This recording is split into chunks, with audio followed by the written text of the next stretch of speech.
விழாவிற்கு வருகை தந்திருக்கும் அனைவருக்கும் என் இனிய வணக்கங்கள்.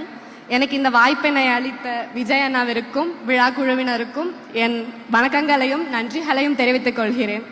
நம் அனைவரின் வாழ்விலும் வெற்றியும் தோல்வியும் கண்டிப்பாக இருக்கும்.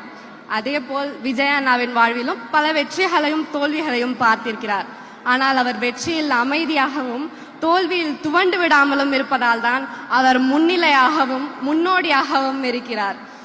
அப்போது அவர் தோல்வியிலிருந்து எப்படி மீண்டு வந்திருப்பார் என்று யோசித்த போதுதான் இந்த கவிதை வந்தது.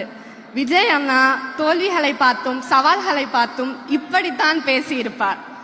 வீழ்ந்திடுவேன் என்று நினைத்தாயோ, வீழ்ந்து வீழ்ந்து எழும் அலை அல்ல நான், வீழாமல் வீற்றிருக்கும் மலை நான், இலை அசைத்திடும் தென்றல் காற்று அல்ல நான், இமயம் புரட்டிடும் புயல் நான், உயரே பறக்கும் ஊர்க்குருவி அல்ல